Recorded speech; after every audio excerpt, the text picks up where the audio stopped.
तो महाराज हम कोल्हापुर में बैठे, आप सब कभी सोचने की आदत करना चाहिए। ये क्यों, ये कैसे?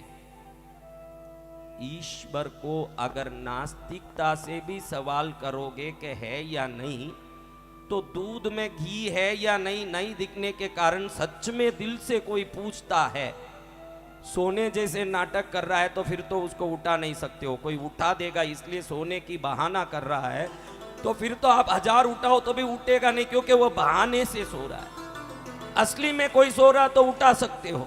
भगवान है या नहीं, दूध में घी दिखता है क्या? मतोगे तो निकलेगा कि नहीं? तो अंतर चिंतन का मंथन होता है तो भगवती का दर्शन होता है, हर एक को होगा। जय गुरुदेव। हर एक को होगा माया माई की कृपा। मैंने ये पूछा कि आपने एक बात नहीं सोची, 51 शक्ति पीठों में एक पीठ है कोल्हापुर पीठ। आपने आज तक सोचा नहीं, अभी जाके भी सोचोगे नहीं, क्योंकि आप आए ही मेरे कारण हो, कोल्हापुर के कारण तो आए नहीं। अगर मैं आपको जंगल में बुलाता वहीं आते, मैं गंगा किनारे बुलाता वहीं आते, क्योंकि आप आए मेरे लिए हो। कोल्हापुर तो बहाना है। तो आपने वो सोचा भी नहीं कि हम कोल्हापुर आए हैं तो कुछ सोचें। सोचना ये है, 51 सती के अंग गिरे, उसमें एक अंग गिरने से ये शक्तिपीठ है। हाँ, अभी सोचो इस बात को, बराबर सोचो। अब अगर ये शक्तिपीठ है तो इधर मां लक्ष्मी क्यों बैठी है? खोपड़ी में सोच आया क्या? कई दिन से बैठे, कोल्हापुर वालों को ही नहीं आए, आपको क्या है? कोल्हापुर वालों को ही नहीं आवे कि 51 शक्तिपीठ में एक पीठ है। अगर उज्जैन में मां पार्वती ही महाकाल के पास हर सिद्धि बन के बैठी है, पार्वती ही विश्वनाथ के पास काशी में अन्नपूर्णा बन के बैठी है, तो विष्णु पत्नी महालक्ष्मी का यहां का काम है जहां सती का अंग गिरा? क्या जरूरत है उसका? ये समझना चाहिए आपको। ये लक्ष्मी स्वरूपिणी भगवती है शक्तिपीठ में। कैसे? इस दुनिया में, इस संसार में मां सदा बच्चों के लिए हित चाहती है, कभी बच्चों की अहित नहीं चाहती। और विश्व के सभी पीठों में उत्पत्ति पीठ बोलने वाली कामाख्या पीठ में भगवती की योनि गिरी, योनि पीठ है। योनि से, भगवती की योनि से हम योनि कुंड बना के यज्ञ करते हैं। यज्ञ करते हैं, त्रिकोण कुंड हो तो समझना देवी कुंड है, चतुरस्र कुंड है तो समझना पुरुष कुंड है। देखो इसमें देव यज्ञ करना हो तो चौकाना कुंड होता है, देवी यज्ञ त्रिकोण कुंड, क्योंकि त्रिकोण योनि स्वरूप है। योनि से सृष्टि का, उत्पत्ति का जो कारण बनता है, इसलिए योनि पीठ श्रेष्ठ। लेकिन दया के लिए देखोगे, दया, आप सबको देवी की कृपा, दया, करुणा चाहिए क्या? समझो, देवी आप पर कृपा कर रही है, आप पर करुणा कर रही है। एक करुणा किस चीज से करेगी बताइए? देवी की करुणा, देवी की दया किस चीज से आपको मिलेगा? हाँ, नेत्रों से। अभी देखेगी, दया से देखेगी, दया से समझेगी। देवी की सौंदर्य लहरी में आदि शंकराचार्य कहते हैं कि मां तेरा नजर जिधर पड़ता है वहां रंक भी राजा होता है। तेरे नजर में सब कुछ है। बीभत्स यानी जो भगवान शंकर का नाम नहीं लेते हो उन लोगों को देख के देवी घृणा करती है। बीभत्स रस, भय रस, वीर रस, क्रोध रस सभी होते हुए भी करुणा रस देवी में सबसे ज्यादा है। आदि शंकराचार्य कहते हैं कि वो करुणा तो तेरे नेत्रों से ही बरसता है, और तेरे नेत्रों की दृष्टि जहां पड़ती है वो रेगिस्तान भी हो तो गुलजार हो जाता है वो जगह। तो कोल्हापुर में भगवती का नेत्र गिरा होने से, नेत्र जहां रहेगा वहां समृद्धि हो और करुणा ही होगा। इसलिए भगवती यहां लक्ष्मी स्वरूप में बैठी है मां। मां लक्ष्मी नहीं है, हाँ, ये महालक्ष्मी नहीं है, महालक्ष्मी स्वरूपिणी भगवती है। क्यों माँ लक्ष्मी रूप में है? क्योंकि नेत्र भगवती का है। आपका नेत्र हो तो कभी बच्चे को दो ठोक भी दें। आप ऐसी माँ हो, आप पूर्ण दया वाली नहीं हो। क्या करें महाराज, होमवर्क नहीं कर रहा है। क्या करें महाराज, बाहर जाके मट्टी खाता है। आप जैसी भगवती नहीं है। आप अपने बच्चे को सुधारने के लिए कभी कभी कड़ा नजर दिखा देते हो। भगवती सुधारने के लिए भी कड़ा नजर नहीं करती कभी अपने जीवन में। इसलिए उसका नेत्र जहां गिरा वहां समृद्धि ही होता है। उसकी दृष्टि जहां पड़ती है उस जगह पर हर चीज हरा भरा होता है। इसलिए भगवती यहां नेत्र स्थान में होने से हरा भरा है हर चीज, इसलिए वो लक्ष्मी स्वरूपा है। लेकिन उसके हाथ में गदा है। क्या है? खड़ग है, खेटक है। ये सब माँ की शक्ति के अस्त्र हैं। लेकिन स्वरूप में वो बड़ी दयावान होने से शक्ति स्वरूपा महालक्ष्मी है।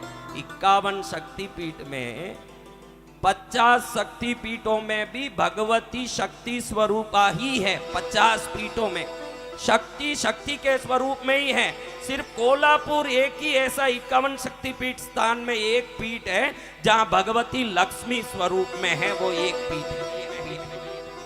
बाकी सभी पीठ शक्तिपीठ है। ये भी शक्तिपीठ ही है, लेकिन यहाँ लक्ष्मी रूपा है। ये क्या रूपा?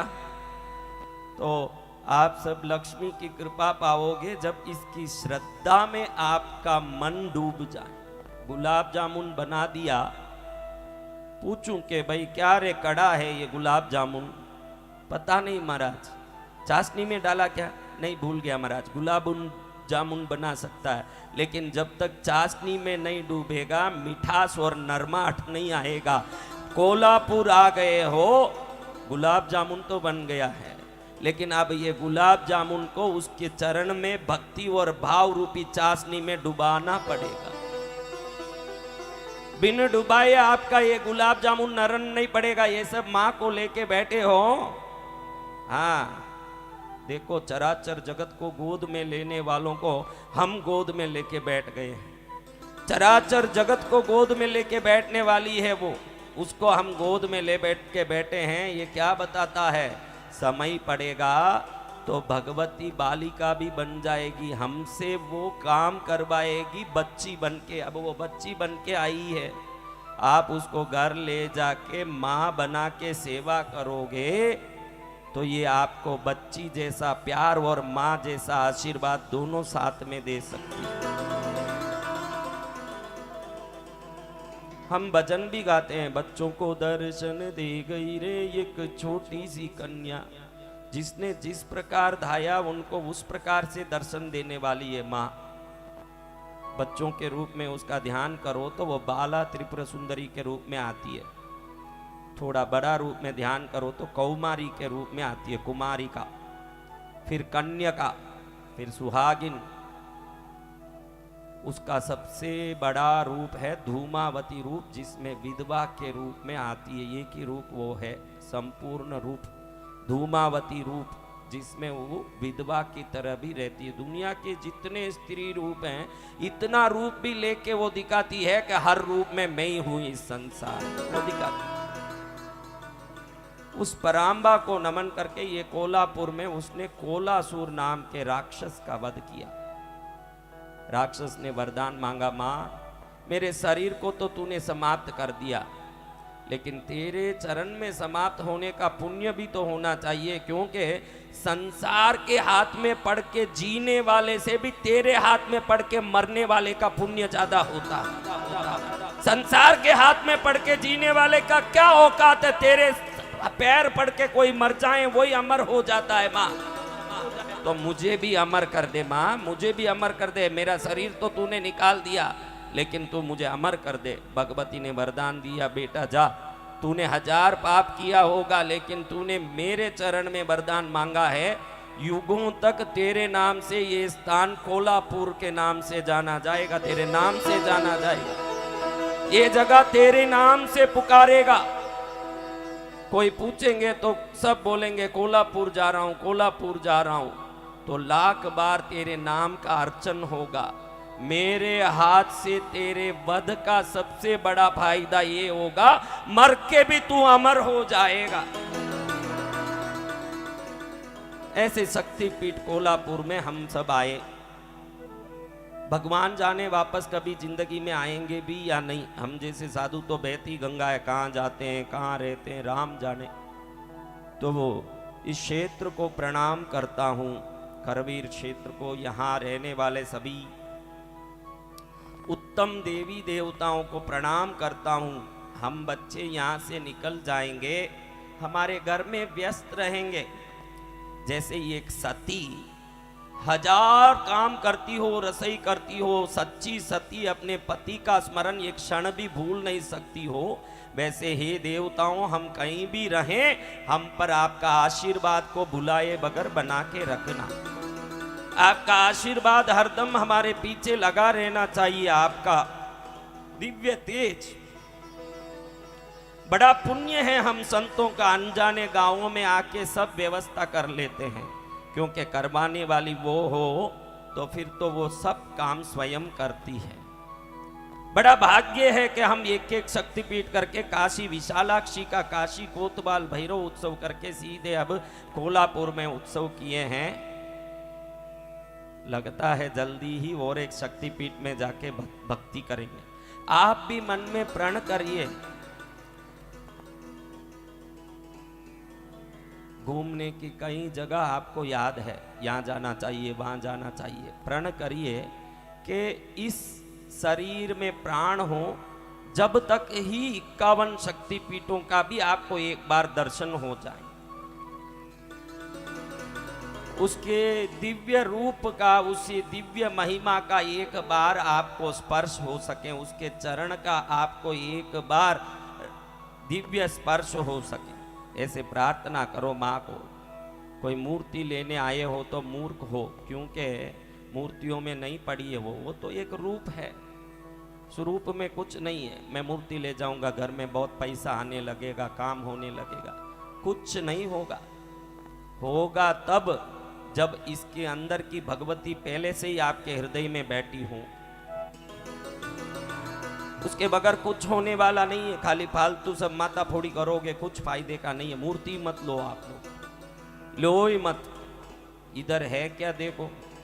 हाँ, टावर में पावर नहीं हो तो मोबाइल में आपको टावर मिलेगा क्या? हाँ, हृदय में भाव हो तो मूर्ति में प्राण होगा, उसके बगैर संभव नहीं है।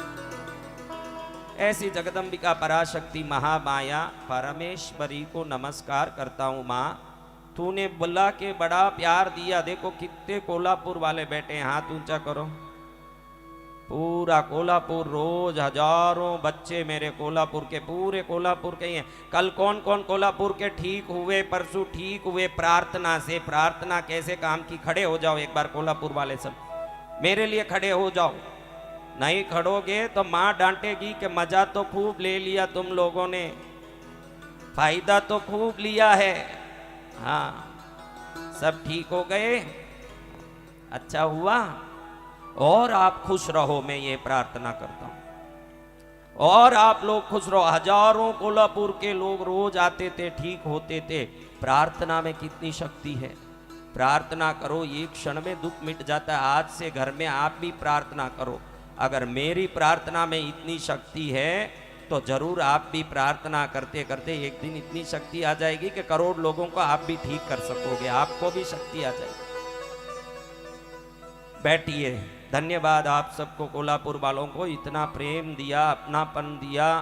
रोज आ जाती, एक बच्ची उधर से कहती है कब टाइम होवे न कब भागूं। मेरे मन में पहली बार ही देख रही है, मेरे को कभी देखा भी नहीं है। ये रिश्ता पुराना हमारा तुम्हारा, ये रिश्ता पुराना हमारा तुम्हारा, जमाना दीवाना हमारा तुम्हारा, ये रिश्ता पुराना हमारा तुम्हारा। मैंने कम से कम 2000 साधुओं को साधना सिखाया। अच्छे अच्छे साधु, गच्चाधिपति, आचार्य, बड़े बड़े साधु, धुरंधर मंडलेश्वर, मां मंडलेश्वर को सिखाया है।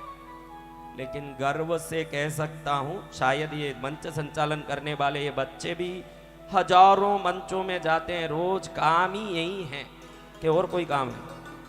हाँ, मैं ये गर्व से कह सकता हूं, बड़े अहंकार से कह सकता हूं, ये बच्चियां बच्चे जितना मुझे प्यार करते हैं, किसी संत को इतना प्यार नहीं मिला होगा। ये प्यार मुझे ही मिला पूरे विश्व का। कोई आया अमेरिका से, कोई परसों कहा कैलिफोर्निया से आ रहे हैं, कोई साउथ अफ्रीका से, फ्रांस से, जर्मनी से, इटाली से, लाखों लोग। मैं कृष्णगिरी में रहता हूं तो दर्शन के लिए आते रहते हैं, दर्शन करते हैं। एक लकीर भी बदलता नहीं। गुरुदेव ने ये बोला है तो ये करना है, गुरुदेव ने ये बोला है तो ये करना है। एक तो विश्वास गुरु के प्रति, एक जो अनुभव हुए हैं जीवन में भक्ति का, अब दृढ़ता हो गई है कि भक्ति करना चाहिए, उससे हमको फायदा होता है। मेरे पीछे पीछे ही पागल की तरह जहां जाऊं वहां घूम रहे हो। ये पागलपना ईश्वर के चरण में जो आया ना, ये फायदे का है, क्योंकि पागलपना संसार में लगेगा तो नुकसान है ना। अगर ईश्वर के पागल हो जाओगे तो सदा फायदे में ही रहोगे। परम प्रतापी कृष्णगिरी पावन तीर्थ को नमन करता हूं, जहां जगदम्बा बैठी है। ये इसलिए शक्तिपीठ है क्यों ठोक के कह सकता हूं, यहाँ 9 दुर्गाएं इस पीठ के 9 दिशा में बैठी हुई है, जिसमें छठी दुर्गा के रूप में पद्मावती मंगलवार पेट में बैठी हुई है। और 9 दुर्गाएं दुर्गा के ही वलय में बैठ सकती है, अन्य किसी की बैठती नहीं है। शक्तिपीठ होने से शक्ति ही महालक्ष्मी रूप में है, क्योंकि महालक्ष्मी की परिचारिकायां जया, विजया, अजिता, अपराजिता, जंबा, मोहा, स्तंभा, स्तंभिनी है, 9 दुर्गा नहीं है। अगर ये महालक्ष्मी पीठ होता तो महालक्ष्मी की पारिवारिक देवता यहाँ होते, दुर्गा के पारिवारिक देवता नहीं होते। ये तो शक्ति पीठ है, इसलिए दुर्गा के पारिवारिक देवता। आप लोग मंगलवार पेट जाके दर्शन किए क्या? कर लिया? राजस्थान वाली बहन बहुत पीछे चली गई, क्या बात है, आगे आने मौका ही नहीं मिला होगा। खाने बैठी होगी गुलाब जामुन, इसलिए लेट आ रही। इमरती खाया क्या? खीर पिया? गुलाब जामुन खाया? सब ठीक है? मन ठीक है क्या? देख लो अच्छे से, क्या देखना है। तो आज के पावन बेला में इन रूपों का क्या है, ये तो रूप ले लेता है। हमारी बच्ची पति आते ही पत्नी बनती है, क्या बनती है?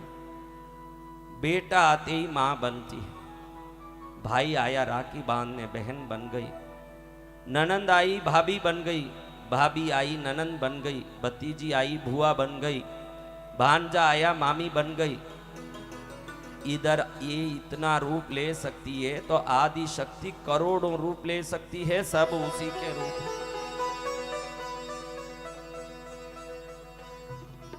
शास्त्र कहता है पद्मानना पद्मा विजया जया जिता अपराजिता शिवा गौरी रंबा वैरोट्या प्रज्ञप्ति भद्रकाली काली महाकाली शिवंकरी शंकरी पद्मनेत्रा हिमवतनया लक्ष्मी दूती मति भुवनेश्वरी अंबिका अन्नपूर्णा श्री विद्या त्रिपुर सुंदरी भगवती भवानी मातंगी राजमातंगी भैरवी त्रिनेत्री हिंगुला हिंगोली वाग्वादिनी शारदा सरस्वती सत्यदेवी ज्वालामुखी बालापीठा शाकंबरी शीतला तोतला भद्रा वज्रा कूष्मांडी चक्रधरा चामुंडी महामाया गायत्री विश्वविख्याता शुतदेवी जिनवाणी विद्यावर्धमानी नागकुमारी कात्यायनी कुंडलिनी मधुमती रीमकारी आई माई दुर्गा भोगी चानंदकरी वरदानंददायिनी नित्या ब्रह्माणी बागुबली सिंगमराला समारूढ़ा एकाक्षरी त्रयाक्षरी पंचाक्षरी षडाक्षरी अष्टाक्षरी नवाक्षरी एकदशाक्षरी अष्टोत्तर शतदशाक्षरी 1 करोड़ों नामों से पूजी जाती।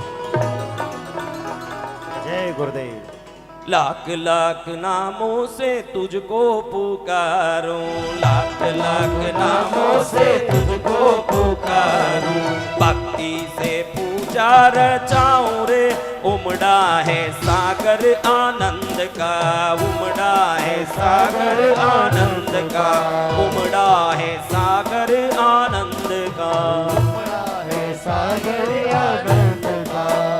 ऐसी माँ को नमन करते हुए कृष्णगिरी वाली पद्मावती को वंदन करते हुए, किनको? कृष्णगिरी वाली पद्मावती मैया को।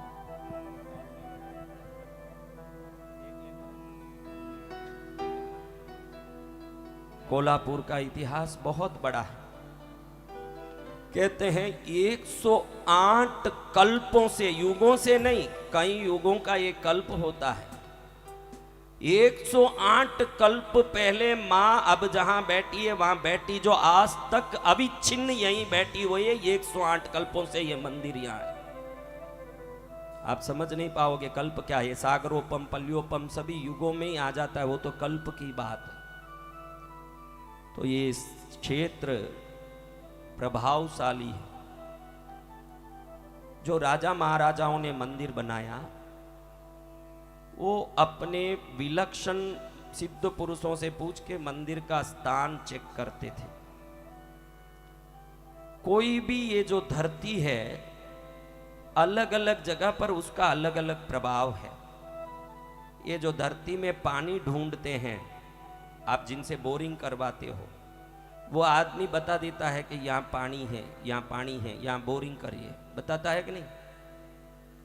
तो किसी जगह पर खनिज पदार्थ होता है धरती में। हम हमारे जैन धर्म के ही एक साधु जम्बू विजय जी महाराज संकेश्वर के पास चतुर्मास कर रहे थे। उस तरफ जाना हुआ, मेरा मिलना हुआ।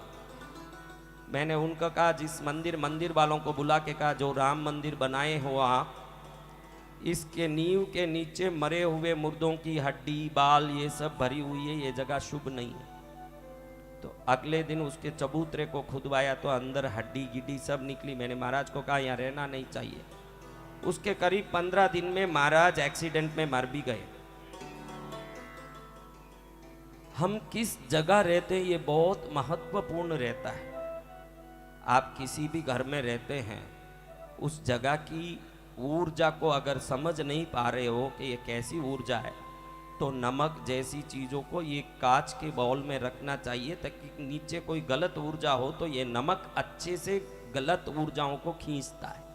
हर घर में नमक का एक बाउल रख दें, क्योंकि बेटा क्या है, क्या बेटा, शांत बैठ, शांत बैठ। अब नमक जैसी चीज को रख लोगे तो नकारात्मकता खींचेगी। कई बार देखो तो घर का स्थान हमको कई प्रकार की उद्वेग उत्पन्न करता है। कई बार हम घर में नेगेटिविटी डालते रहते हैं, दोनों चलता है। घर में आपने लड़ने के लिए कोई अलग जगह रखा है क्या, आप बताइए? आपके लड़ने का कोई स्पेशल जगह है? पुराने जमाने में लड़ने के लिए अलग जगह होती थी, आपको आश्चर्य हो तो उसका नाम था कोप भवन। क्या नाम? गुस्सा करना हो तो वहां जाओ। कैकेयी को आया कि मेरे भरत को राज्य कराना है ना, राम को वनवास में भेजना है, तो वो कोप भवन में जाके बैठी। राजा पूछे कि कहाँ है? कोप भवन। कोप भवन में क्यों गई? वहां तो गुस्सा करने वाले गुस्से में है, बाल बिखेर के बैठी है। उनको मालूम था आप गुस्सा करो झगड़ो वो हर जगह करोगे, उसके परमाणु ईंटों में घुसेगी तो आपका गुस्सा तो खत्म हो जाएगा। ईंटों ने जो उसका परमाणु खींच के रखा, धीरे धीरे जब वो छोड़ेगा, अच्छी बुद्धि में भी वापस गुस्सा आएगा, वो लड़ाई आगे चालू होता ही रहेगा निरंतर। आपने एक बार लड़ाई किया, लड़ाई आपकी समाप्त हो गई, लड़ाई के जो तरंग निकले वो समाप्त नहीं होता। इसलिए हम कहते हैं दीवार भी सुनते हैं, सावधानी से बोलो। दीवार भी सुनते हैं, ध्यान से बोलो। दीवार सुनते हैं, उसका अर्थ क्या है? ये मट्टी है जो ईंटों से बनी है, ईंट है जो मट्टी से बनी है। आपके मन के तरंगों को खींचने का ये पृथ्वी तत्व ताकत रखता है। सत्य वचन गुरुदेव। आप जब ये बातें झगड़े तंटे करते हो तो वो ईंटें उसको खींच के अपने में रखता है। जैसे आप देखे होंगे बरसात आते समय मट्टी उस पानी को खींच के रख लेता है, फिर बरसात खत्म होके अगले दिन तक बूंद बूंद करके छोड़ता रहता है। मट्टी में वो ताकत है, वो पानी को, अग्नि को, वायु को, आकाश तत्व को खींच के फिर धीरे धीरे छोड़ सकता है। तो आप भी पंचभूत तत्व से बने हुए शरीर वाले हो, तो आपके शरीर के गुस्से को, चिंता को, चिड़चिड़ाहट को वो ईंटें, वो दीवार खींच के रखती है, बाद में धीरे धीरे छोड़ती है। आपको ही मालूम नहीं पड़ता कि धीरे धीरे आप कब डिप्रेशन में चले गए ना, कब स्ट्रेस में आ गए, कब टेंशन में आ गए। झगड़ा कम करोगे, आपका एक झगड़ा 100 झगड़े का बीज बन रहा है, ये आपको समझ ही नहीं पड़ता। आप बोलते हो मेरा आदमी बिल्कुल बुद्धि ही नहीं है उसमें, वो उसके कारण मेरे को लड़ना पड़ता है, उसके कारण मुझे चिल्लाना पड़ता है। उसके कारण नहीं चिल्लाना पड़ता है, तेरे ही कारण जो तूने लड़ा वो ईंटों में जाके जो इकट्ठा हो गया, अब धीरे धीरे रिलीज हो रहा है, वापस झगड़े का नया कोई प्रारंभ का कारण बन रहा है आपका एक लड़ाई। इसलिए घर में चूना मारते थे पहले जमाने में, तो लोग सोचते दिवाली आई सफाई के लिए चूना मारो। चूना कैल्शियम है, ध्यान रखना। आपके अंदर से जो नेगेटिव एनर्जी जाती है, इस दुनिया में नेगेटिव एनर्जी को मारने की ताकत एक साल्ट में है, एक कैल्शियम में। जब भी घर में दिवाली में, होली में चूना मारते, तो आज तक जो झगड़ा टंटे से जो खराब ऊर्जा इकट्ठी हुई दीवारों में, ये चूने से वो साफ हो जाता है। ये चूना मारने का काम। जय जय गुरुदेव। चूना मार के उसको साफ करते हैं हम। आजकल तो पेंट मार रहे हैं, क्या मार रहे हैं? Enamel paint, wall paint, interior paint, out exterior paint. पेंटों में कोई दम नहीं है। पहले चूना, वो भी सिप का चूना, सिप को पानी में डालते, उकलता, बड़बड़ बुड़बुड़ आवाज आता बकेट में। कौन देखे? वो पुराने लोग होते कि चूने के सिप डाल देते पानी में, तो उकलता यूं, फड़ फड़ फड़ फड़ फड़ पानी में बबुले निकलती, उसको लगाते। उस चूने से आपके द्वारा एकत्रित सभी नकारात्मकता दीवार से निकलती है। मैं सबको कहता भी हूं कि धूप किया करो, रोज सुबह उठ के पूरे घर में एक बार छोटा सा राउंड मारो धूप लेके। जब धुआं ईंटों पर, दीवारों पर जाके निकलता है, तो वो धुआं उसमें से नकारात्मकता को खींचता है, और जब धुआं बाहर निकलता है तो नकारात्मकता को बाहर लेके जाता है। घर में रोज एक बार धूप लेके घूमना चाहिए, एक राउंड। महिलाओं को ये ध्यान रखना, पुरुष अगर 1000 काम करके कहीं घूम रहा है, तो भी घर को स्वर्ग बनाने का काम तो बहनों का ही है। अपने घर को कैसे रखें, भले पति मानने वाला हो, नहीं मानने वाला हो। तेरा पति नहीं मानता हो तो भी हाथी के तो 4 ही पैर रहेंगे, उसके मानने नहीं मानने से कुछ नहीं होता। बहनों, तुम तो ताट योगा को अच्छे से पकड़ो, कल्याणी तुम्हारा होगा। वो माने नहीं माने, उसके मानने नहीं मानने से तुम नहीं आई हो। मैं तो ये मानता हूँ कि कितनी बहनों के कारण उसका पति आज साथ आया हुआ है। आना पड़ेगा। बहनों ने क्या कंडीशन किया है? आना ही पड़ेगा। फिर तो और कोई आर्डर काम है ही नहीं भाई। जब मैजिस्ट्रेट का आर्डर आ गया तो फिर गुपचुप जाना पड़े। कहीं आदमी औरतों के कारण आके यूं बैठा हुआ है, क्या महाराज है, क्या बोलते हैं, राम जाने ये मुझे ले जाती है। अरे तेरा पुण्य है, तो रांडिया सलमान खान के पास ने, रांडिया आमिर खान के पास नहीं गया, गुरुदेव वसंत विजय जी के पास आया है। ये तेरा पुण्य है। हाँ, तू रांडियों के पास नहीं गया है, नहीं तो तेरा समय व्यर्थ होता। मनोरंजन आज के तारीख में भारत को जरूरत नहीं है, जहां तक मैं समझता हूं। क्योंकि जो देश आज दुनिया का सबसे बड़ा शक्तिशाली देश बनना चाहता है, देखो आपको एक बात बोलता हूं, अगर 1947 में सब लोग एकत्रित होकर के स्वतंत्रता के लिए अपना प्राण कुर्बान नहीं करते, समय कुर्बान नहीं करते, तो आज हम मस्ती से बैठ सकते थे क्या? तो समय आता है, एक एक समय पर किसी न किसी एक समूह को, किसी न किसी एक काम के लिए खुद को समर्पित करना पड़ता है। जब हम गुलाम थे तो भारत को स्वतंत्र करने के लिए पूरा भारत खदर पहनने लगा, नमक को त्याज करने लगा, सत्याग्रह करने लगा, दुनिया भर के काम करके लोगों ने फांसी खा के, हमारे भगत सिंह जी, हमारे बड़े बड़े वो त्यागी जिन्होंने फांसी खा के हमको स्वतंत्रता दिला दी। अब और आगे बढ़ना है। मोदी जी बड़ा प्रेम से काम कर रहे हैं, बाइडन भी नमस्कार कर रहा है मोदी जी को, बाइडन हाथ जोड़ रहा है। एक प्रधानमंत्री ऐसा था जो जा कर के वहां के प्रधानमंत्रियों को नमस्कार करके ऐसे खड़ा होता था। आज भारत में प्रधानमंत्री ऐसा आ गया है, उसके स्वागत में बड़े बड़े देशों के प्रधानमंत्री हाथ जोड़ के खड़े हैं। मैं किसी प्रधानमंत्री की प्रशंसा नहीं कर रहा हूं, अब हमारे समूह को क्या काम है ये बताना चाहता हूं।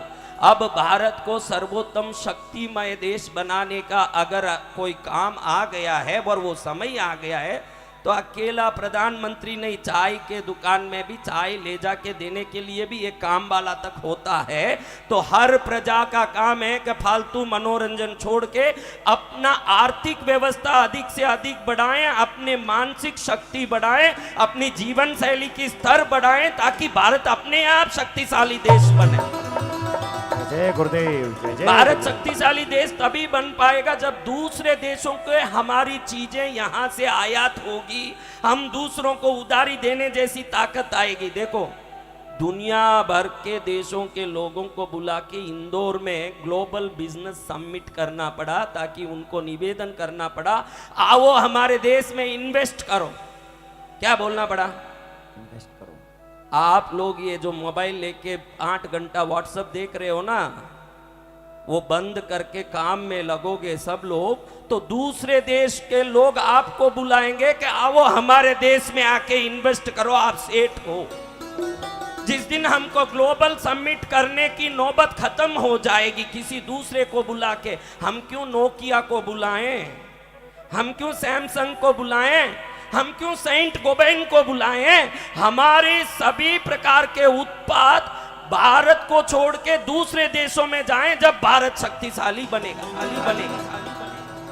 उसमें सबसे बड़ी बाधा आप नालायकों का मनोरंजन कर रहा है। इसमें सबसे बड़ी बाधा यही है। आप बोलते हो भाई 8 घंटा काम कर दिया, थकता हूं, तो 6 घंटा व्हाट्सएप में पड़ा, थक नहीं रहा है। 4 घंटा फेसबुक में पड़ा, थक नहीं रहा है। आपके ये व्हाट्सएप के फेसबुक के फ्रेंड बुखार आवे तो आपको पूछने के भी काम नहीं आएंगे, याद दिला देता हूं, आपके किसी काम नहीं आएंगे।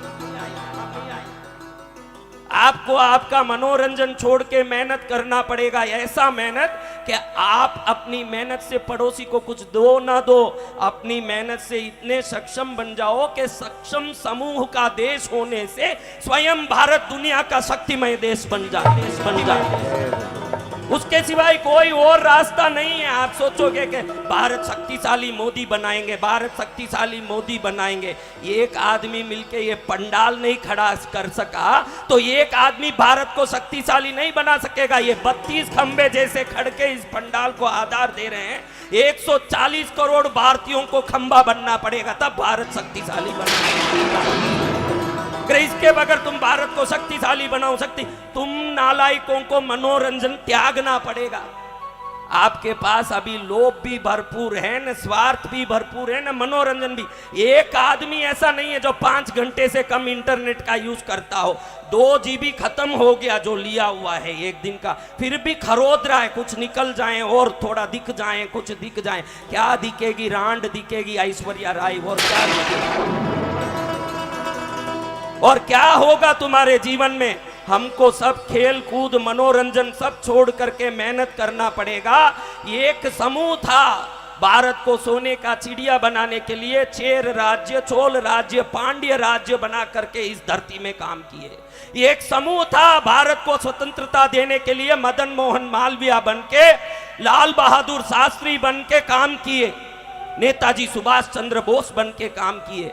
अब आगे का इतिहास कहना चाहिए कि 2020 से 40 तक ऐसा एक समूह आया भारत को शक्तिशाली देश बनाने के लिए, अपने स्वयं के मनोरंजनों को त्याग करके खुद को सक्षम बनाया और स्वयं के सक्षमता से देश को सक्षम और विश्व में सर्वोत्तमता प्राप्त किया। जय गुरुदेव। आपको अपने मनोरंजन को त्यागने से बहुत फायदे होंगे। जो कंगाली और दरिद्रता की बात करते हो, इसका मूल कारण आपका मनोरंजन भी है। मैं कितने ही दुकानों में देखा हूं, मैं समय सीकर गया था अभी, मेरा एक आदत है कहीं भी जाता हूं तो 200-300 कंबल लेके वहां गाड़ी में डलवा देता हूं, रास्ते में गरीबों को बांटता हूं। आपको भी कहता हूं 100-200 रुपये का कंबल होता है, 80-90-200 रुपये का होता है। 10 कंबल तो भी लेके रखो, कंबल बांटो, साल में 5-10, फायदा क्या महाराज? राहु मजबूत होता है कंबल बांटने से। जब भी राहु मजबूत होता है, 9 ग्रहों में राहु एक ही ऐसा है जो मजबूत होने के बाद कोई कंगाल योग, दरिद्र योग हो तो भी राहु राजयोग दे के ही रहेगा, क्योंकि राजयोग कारक राहु है। मैं लिख के देता हूं, जो मुख्यमंत्री बने हैं, जो प्रधानमंत्री हैं, राष्ट्रपति हैं, आज की दशा देखना, राहु बलवान होगा। राहु के बगैर राजनीति नहीं, राहु के बगैर धन नहीं, राहु के बगैर समाज में सक्षमता और यश नहीं है।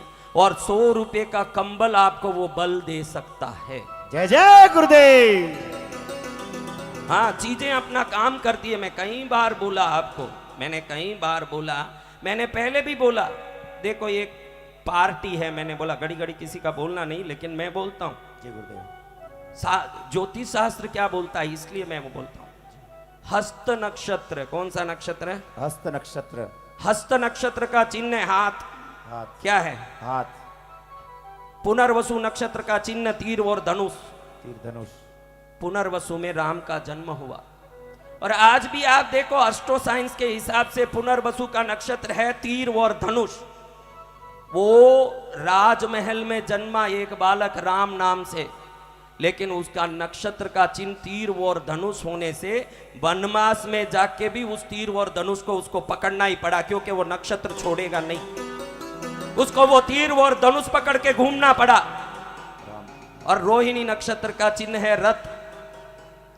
कृष्ण को रोहिणी नक्षत्र में जन्म लेना पड़ा, तो भले ही दुनिया भर में कोई भी काम किए, लीला किए, पूतना को मारा, कंस को मारा, चाणूर को मारा, दुनिया भर के काम किए होंगे, लेकिन रथ पर बैठ के भगवत गीता बोली तभी विश्व में विख्यात हुए। आज उनके कंस मारन चरित्र, चाणूर मारन चरित्र किसी को नहीं दिया जाता, भगवत गीता दिया जाता है। रथ पर बैठ के बोले, कंस मारने के चरित्र, चाणूर मारने के चरित्र, पूतना चरित्र दिया जाता है क्या?